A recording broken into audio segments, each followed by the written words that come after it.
और शुरुआत कर रहे हैं बड़ी खबर से। नोएडा हिंसा से जुड़ी हुई बड़ी खबर है।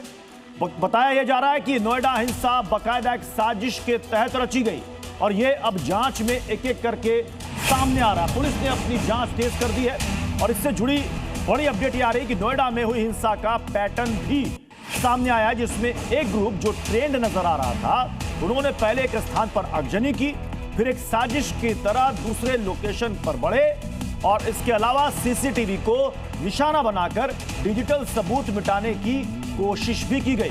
कुछ राज्यों से इनके तार जुड़े हैं, उसमें बिहार, छत्तीसगढ़, तेलंगाना और आंध्र प्रदेश से जुड़े कुछ संदिग्ध भी हैं।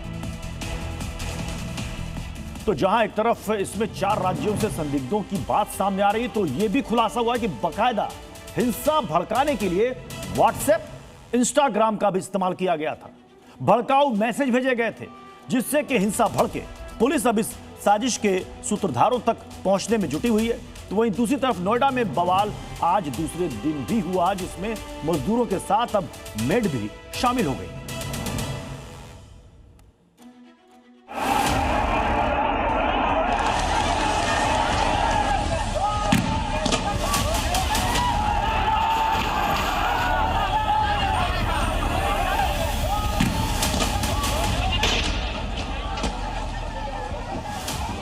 नोएडा में कल हिंसा हुई तो आज फिर एक बार पत्थर चले,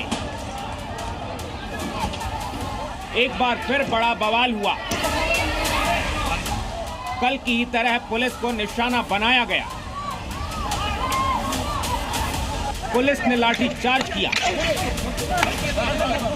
मजदूरों की सैलरी को लेकर हुआ बवाल। कल तोड़फोड़ आगजनी के बाद आज फिर एक बार भड़क गया। नोएडा के कई इलाकों में हंगामा हुआ। भीड़ ने पुलिस पर पत्थर चलाए तो वहीं दूसरी तरफ पुलिस ने प्रदर्शनकारियों को खदेड़ा। नोएडा में आज सेक्टर 70, सेक्टर 80 और सेक्टर 121 में हंगामा हुआ।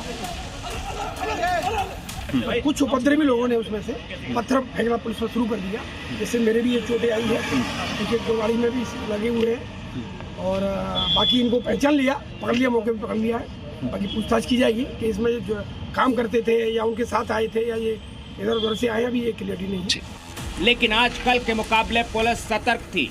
बड़ी संख्या में तैनाती की गई थी। अब योगी फोर्स ने इस हिंसा की पूरी तह तक जाने की ठानी है। जांच शुरू हो चुकी है और जो बातें सामने आ रही हैं उससे सवाल खड़े हो गए हैं।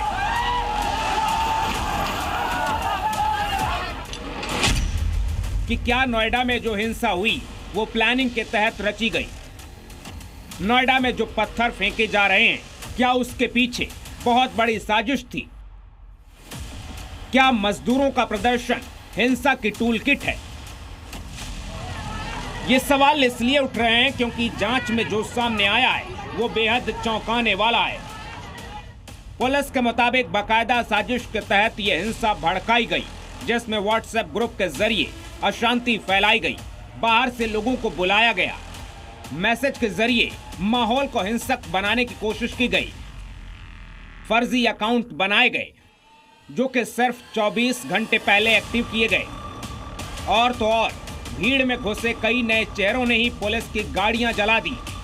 लगातार श्रमिकों को उकसाने, वायलेंस करने के लिए, फैक्ट्रियों में आगजनी करने के लिए, पुलिस के संग भिड़ने के लिए उकसाया जाता रहा है। इसमें कुछ ऐसे भी कल 2 अकाउंट्स पता चले थे, जिसमें से कुछ तो बॉट हैं जो जेनरिक कमेंट डाल रहे हैं। इसका मतलब ये है कि संगठित रूप से पीछे से कोई कॉल सेंटर चला के या तकनीक का यूज़ करके इस तरह के ग्रुपों को उकसाने का काम कर रहा है। कई ऐसे पिछले 2 दिनों में व्हाट्सएप ग्रुप श्रमिकों के बनाए गए हैं, जिसमें QR कोड स्कैन करके और उनको व्हाट्सएप में ग्रुप में ज्वाइन कराया जा रहा है। इसका मतलब सिस्टमैटिक रूप से पीछे से काम करने वाला एक संगठित गिरोह है। पुलिस के मुताबिक बाहर से आए लोगों का मकसद हिंसा भड़काना था और उन्होंने मजदूरों के बीच अफवाह फैलाकर पूरी हिंसा को अंजाम दिया। साजिश की आशंका हुई तो अब योगी फोर्स ने इनके सूत्रधारों की तलाश शुरू कर दी है। यूपी ATS मामले की जांच कर रही है और 300 से ज्यादा गिरफ्तारियां की गई हैं। अब तक 7 FIR, 50 से ज्यादा फर्जी अकाउंट्स को चिन्हित किया गया है। कभी नहीं चाहेंगे कि यूनिट को कोई मतलब वहाँ पे कोई दिक्कत हो, किसी तरह का वहाँ की तोड़फोड़ हो या यूनिट बंद हो। ये बहुत क्लियर है। और उनका ये भी कहना है कि जो बाहरी तत्व हैं उनमें से कुछ तो आइडेंटिफाइड है, कुछ को हम लोगों ने बताया भी है और लोकल एडमिनिस्ट्रेशन उस पर काम भी कर रहा है। इतना ही नहीं, नोएडा में भारी पुलिस बल तैनात है। हालात पर डीजीपी की नजर है। ड्रोन सर्विलांस के जरिए हालात पर पैनी निगरानी रखी जा रही है। यूपी 112 की अतिरिक्त यूनिट तैनात है।